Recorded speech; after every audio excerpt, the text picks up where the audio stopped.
Persuasion. Persuasion. Welcome to Persuasion.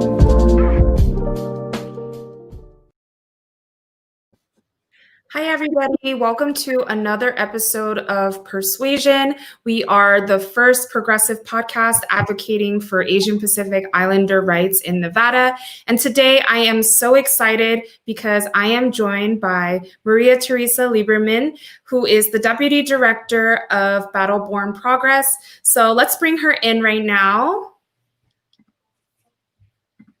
Hi, Maria Teresa. How are you doing today? Hi, I'm doing well. I'm excited for, actual calm, next few days, hopefully with the holidays. How are y'all doing? We're doing really well. So can you talk a little bit first about how Battle-Born Progress came into fruition? Yeah, that's actually a really good question because I love our history here at Battle-Born Progress. So we started here early in the 2010s. I believe it was 2013. And we were formed as part of the Progress Now network. So if people Google that, you'll see that there are lots of organizations that belong to that network. And what that network is, it is a mostly communications advocacy group that operates in 22 to 23 states that to help for progressive causes and different other issues. And so, we kind of say our little elevator speech is that we are the PR firm for progressive issues wherever we are. So in those 23 states, that's what we are. We're in Georgia, we're in Michigan, we're in Arizona, we're here in Nevada.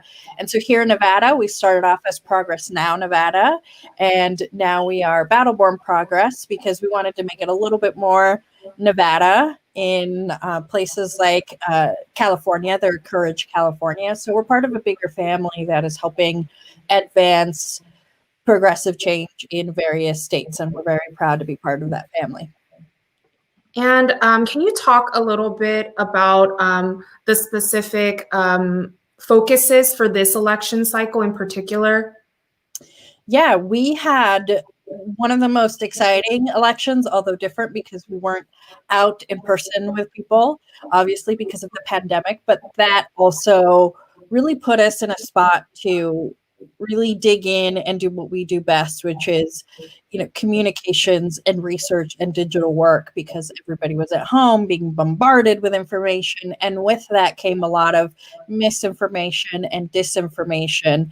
And so that was frankly our biggest overarching goal this year, and also challenge, was how do we fight disinformation and misinformation? How do we accurately tell people what is going on here in Nevada when it comes to the election, from top of the ticket down to the bottom of the ticket, and not just on the races themselves, but on how to vote in Nevada and what that process looks like during the election, and especially after the election, where we anticipated a lot of this hoopla around the election. And so that was our biggest goal, in using all of the tools that we have available to make sure that you at home were informed and we could dig through the noise with you and present you with the accurate information. And, I think it's especially hard these days with everyone living in the social media space to be consumed by all of this information. And especially because we were in a remote situation because of COVID-19, I think that kind of added on to the stress. So what do you think Battle-Born Progress did in particular to fight disinformation online? I absolutely agree that it was even worse this time around with people being inside and glued to your social media because of the pandemic and as a consequence of that. And although we had disinformation in 2016, it was much more prevalent and around and a little bit more gross this time around, because everybody was tied to Facebook and Twitter. So there was a lot more of it, because unfortunately certain bad actors took advantage of that. So what we ended up doing, and what I'm really proud of what we did, was we did various tactics to make sure people are educated, and it all centered around our voter guide that we do every year. But this time it was the number one thing that we were pushing this election, which was our Vote Smart NV voter guide. And it was a nonpartisan voter guide, which is more important than ever in a time where disinformation is rampant. And that way people can see you as a trusted source. And we pushed it out through the typical digital media platforms, Facebook, Twitter, etc. But we collaborated with different traditional media platforms that are also in the social media sphere, like radio stations, like 98.5, Mix 94.1, etc.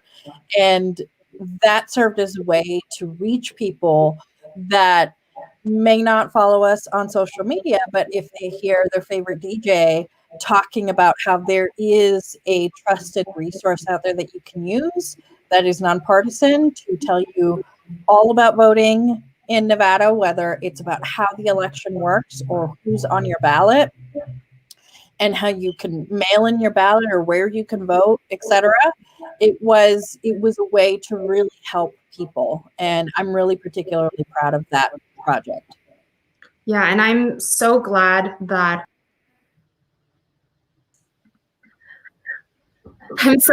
we had votesmartnv.org, because that was something that our organization really pushed through to our voter group. And yeah, as you said, right now it's more important than ever to spread the right information. And I was looking at a couple of statistics about voter turnout in 2020 and then in 2016 and comparing it. And our statewide vote turnout actually increased by over 200,000 votes in comparison to 2016. And can you talk about, in a state like Nevada, why counting every single vote is so important? Yeah, we have to look no further than, I'll name two elections just to give people a grasp of this. In the last race, there was a special race in 2019, a city council race. And it's where City Councilwoman Olivia Diaz is now. And that was determined by 5 votes, literally 5 votes. I have friends that live in that district that are like, my house is 5 people that voted.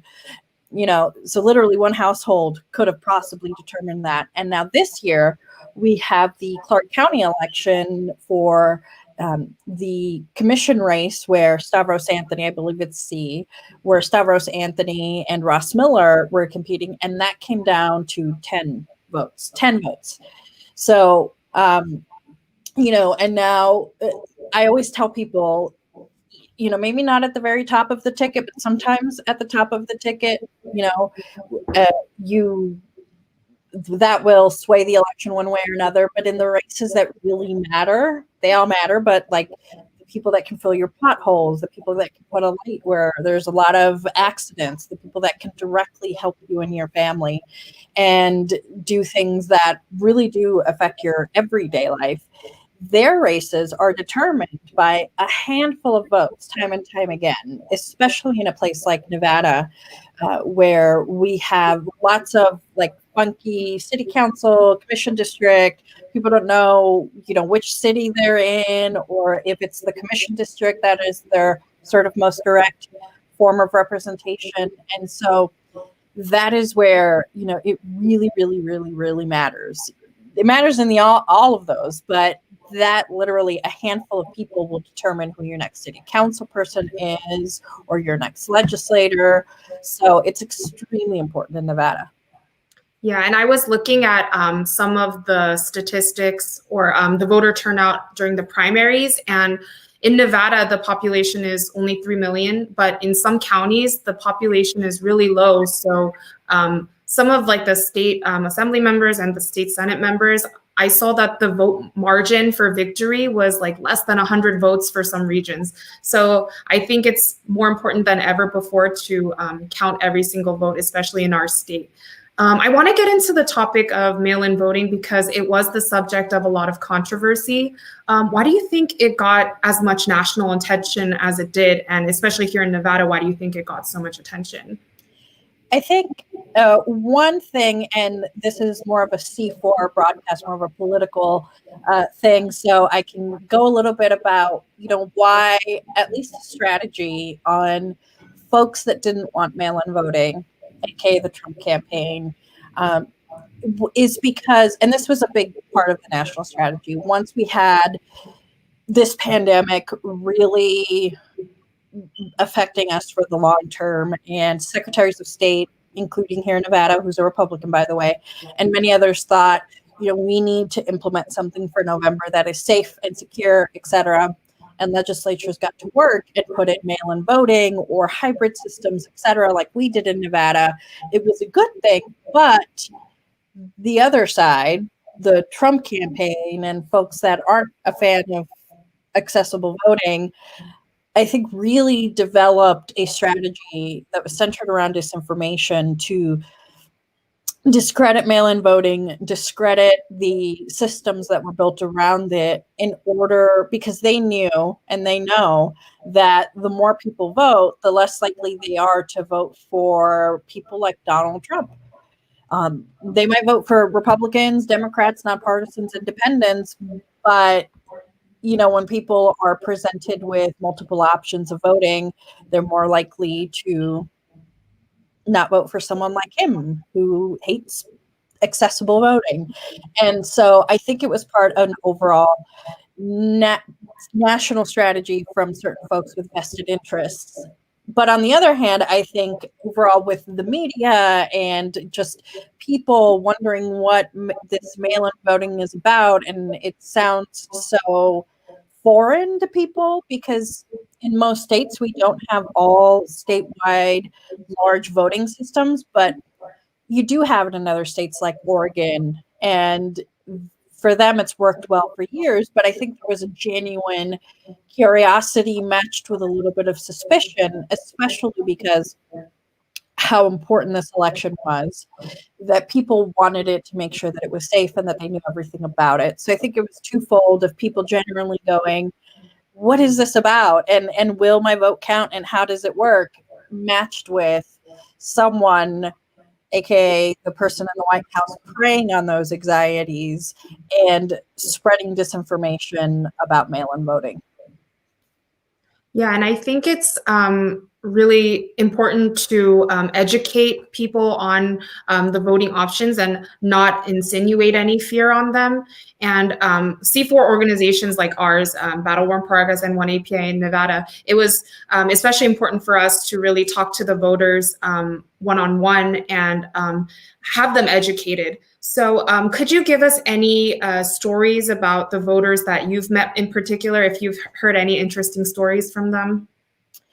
Yeah, we did a lot of texting this time around because, we weren't able to necessarily be out in the community, and it was something that we were able to help our whole coalition of organizations. We have a lot of tools around this. So we texted a lot of people, especially around mail-in voting, and make sure that they were informed with the answers to their questions. And we had a particular story. I don't want to say the person's name necessarily, but there was actually a couple of people that were sick.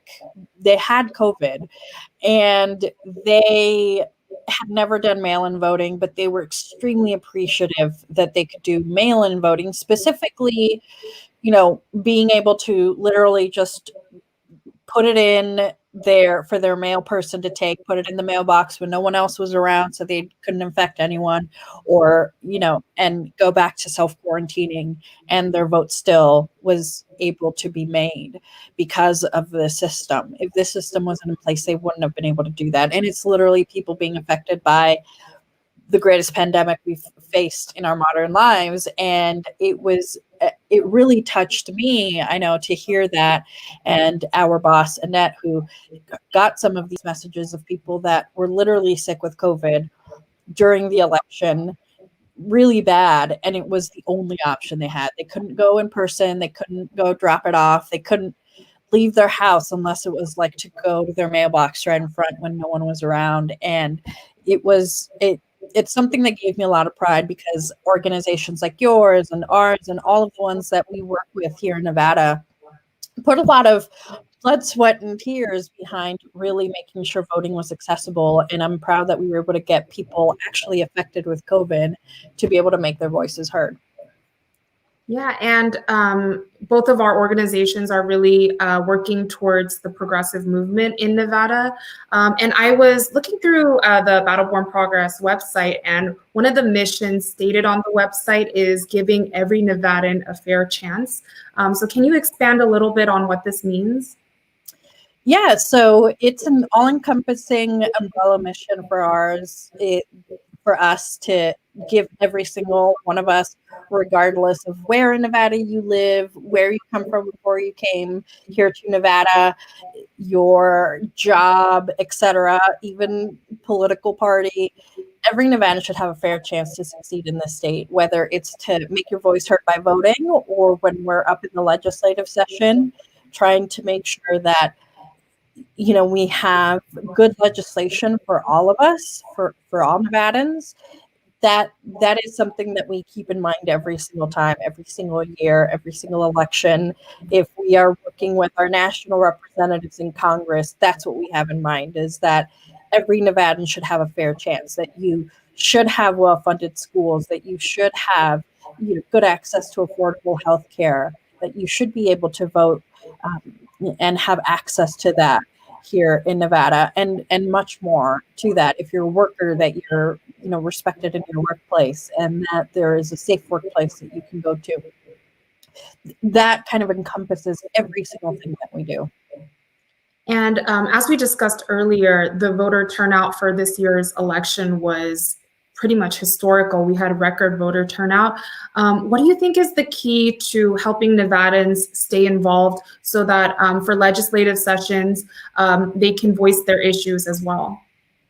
Yeah, I think the number one thing is organizations like ours. I think the most important thing is talking to Nevadans. And Nevadans are, I think, hungry for information.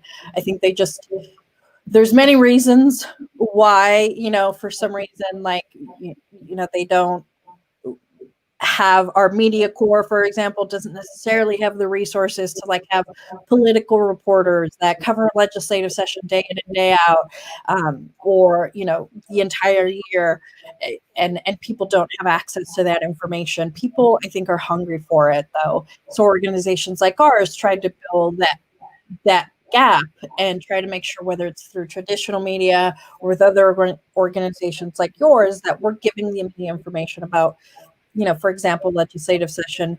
This is what is being done. This is what a legislative session is, and this is how you can be involved. And, people, when they're given that information, they love it, because we have a very accessible legislature here in Nevada, especially. People have developed friendships with their legislators and helped write or think of bills. And so there's a lot of opportunity, but people just need to have access to that information. But it takes resources to give that access. So, one thing that I would say is, for folks watching, if you love organizations like 1APIA, Plan Action, BPP, Make It Work, these different organizations, NPR, they need resources. And that means, if you have $1 or $2 to donate, or if you're a funder in Washington, D.C., and you're like, I want to help make progressive change in Nevada, what we need is resources to be able to continually talk to people and let them know how they can engage, and that their engagement really does make a difference. Yeah, and it's just so important for us to get our community involved so that we're able to bring these stories as organizations to the legislative sessions or any other judicial meetings in the future. And next week, I don't know if you know, on Tuesday is Giving Tuesday. So in honor of that, anybody who's watching, we would love for you to donate to Battle Born Progress or to 1APIA Nevada. So make sure to visit both of our sites and click on the donate button. And the amount really doesn't matter. It's more about just supporting our work and voicing your opinions. So make sure you really do that. So I want to talk about our community a little bit. our community, the Asian Pacific Islander American community, is the fastest growing group in Nevada. How do you think that we're contributing to the progressive movement in the state? I think, talking about the APIA community here in Nevada is one of my favorite things, along with talking about my own community, the Latino community. But I think everybody knows, the Latino community is very present in Nevada. Everybody knows other, communities, but they don't really know how growing and how diverse the APIA community is, and how, in fact, it is quickly growing from, you have lots of young people and lots of people that may not be, that are young at heart, but that aren't, it is not a monolith, your community. And so, much like my community, but I love talking about how, with you all and your help specifically at One APIA, we've been able to talk about the issues, the progressive issues. For example, the first thing I can think about in like the beginnings of One APIA was when we had an event around healthcare, and we had someone from the Asian Journal there reporting on it, and we got to educate the reporter on it, and they had no idea about these policy ideas and the different organizations that were part of it. And that was very exciting. And that was an amazing thing. And I think that it is something that is new territory, I think, for a lot of people that want to know about Nevada and how to make change in Nevada. Whether you're, an organization or an individual, you have to look at or an elected official. If there's any elected officials, you have to look at the APIA community here in Nevada, because it is huge. It is extremely diverse in thought, in background, and if you want to do work anywhere, you have to work with those communities that are growing. And so it is, I think that y'all are like a sleeping giant that is finally, waking up and making its voice heard. And that's an exciting thing. Yeah, and our organization is really working hard to collect the stories of the community, because we do want to see what issues they're very passionate about and bring that up to the legislative sessions. So one focus that we're really going to focus on is translations on prescriptions, which is going to be a topic brought up at legislative sessions, especially because the Asian community here is so diverse. There's over 40 ethnic groups just here in Clark County. Something like having translations on prescriptions is so important to our community. So can you talk a little bit about any of the issues or bills that Battleborn Progress is going to bring up to legislative sessions? Absolutely. So I think that is your bill that you talked about, or the issue, is something that I personally look forward to, because I know that's something that, at least for, my mom, for example, she doesn't, she speaks English, but sometimes I have to help her with like, oh, it says like take twice a day, or like take 3 times a day. And, I think people should be able to know what they're putting in their body in their own language. And so I think I have to give you props for that. For us, what we're going to be working on is more work around gun violence prevention. I think there's still some work to be done in response to, and hopefully in prevention of, any future October 1s, which was the largest mass shooting in modern U.S. history. We also want to do more work around healthcare and just making sure to see what it is that the interim and what that means is, in the years when they don't have a legislative session, we have an interim session. That's what interim means. And in this interim, there was a report on the committee to study healthcare, on the Committee on Healthcare. And so seeing what that report says and seeing how we can make sure healthcare here in Nevada is accessible, affordable, and that we continue, even through this pandemic, even through the economic problems that we're facing and will be facing, how we can make sure healthcare is something that is accessible and affordable in Nevada is going to be a big, big topic. Another one is going to be the issue of the economy. And I think that's going to be a huge issue of how can we make sure that any cuts that are made are the cuts that absolutely need to be made? And that sort of ties into whenever Congress decides, not Congress, but Senator Mitch McConnell in the U.S. Senate, whenever he decides to, give the states the money that they need to be able to not make those cuts, to make sure that we're connecting the dots for people and saying and reminding them that we're making cuts not because we want to, but because we don't have any other revenue, because we don't have the national funding that we need from McConnell and Trump. And so here we are. And I think this session is going to be very tough, but we need to make sure that we're reminding people of how we got here, and also remind our legislators of how we got here and how to make sure that we are communicating exactly what is happening to the public, because they're going to be very concerned about these cuts. And I think we need to make sure our legislators are communicating with all of us here in Las Vegas, or if you're in Elko, what it is that is being done in Carson City and why.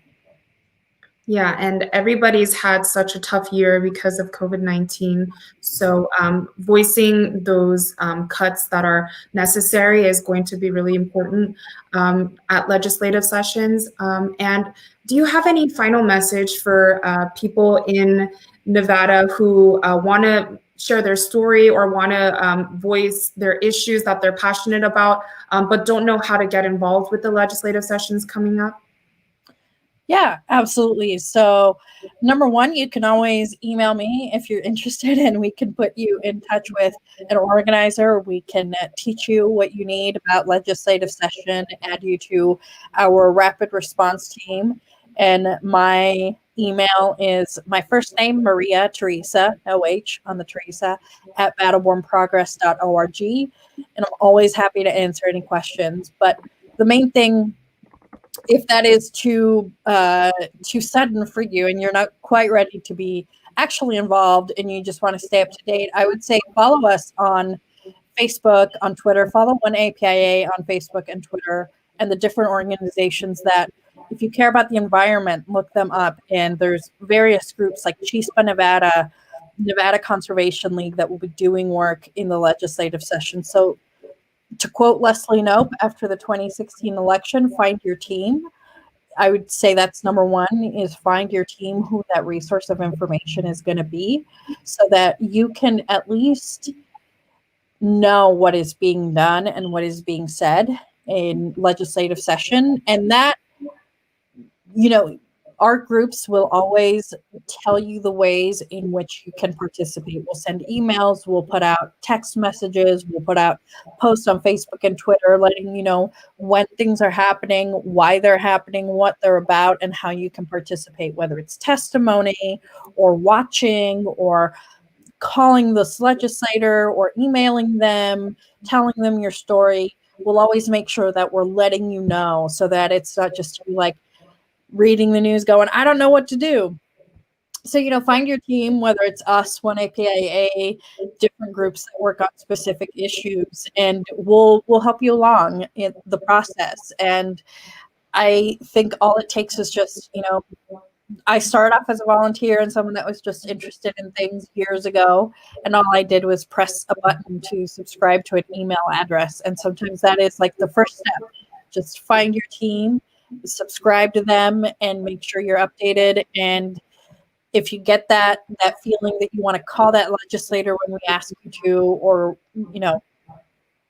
tune into a legislative meeting and testify, do it. And the final thing, and if you take anything away from this, and when it gets kind of I want to say, when it gets intimidating to get involved with legislative session, because it is intimidating even sometimes for people that have been doing it a long time, you don't need to be a legislator, you don't need to be a lawyer, you don't need to be a policy expert. You just need to be someone that has a story or has an opinion that you want to share with your legislator, even if you necessarily haven't been affected by prescription drugs, but you just think that we need to have people be able to read in their own language what they're going to be putting into their bodies, you get to let your legislator know that. And if you have a story or friend and you want to share that for them, you get to do that. And so it just takes doing it. And frankly, those are the things that legislators want and need to hear. They need to hear from people that aren't lobbyists, that aren't professionals like us. They need to hear from people that are brand new to them, that are constituents in the community, because if I'm a legislator, the way I think of it is constituent equals one of my voters or one of my future voters, and I need to make sure that I'm listening to them. So, you have a powerful voice. So use it, find your team, and use your voice. That's such a great message. I mean, there's obviously so much happened this year, and some people just don't know where to start. And it could be just as simple as sharing your story. And Battleborn Progress and One APIA Nevada, we're here with open arms. And even if you voted for this election cycle, the work isn't over. And local legislative sessions and statewide elections are actually what's going to affect our local communities. So just make sure to stay involved and make sure to voice your issues and voice your stories. I want to thank Maria Teresa for joining me on this live stream today. Thank you so much. Thank you. It was a pleasure. I had fun. I had fun as well. All right. Goodbye, everybody. Make sure to go to battlebornprogress.org and make sure to also go to oneapianevada.org and consider supporting our work. Bye, everyone.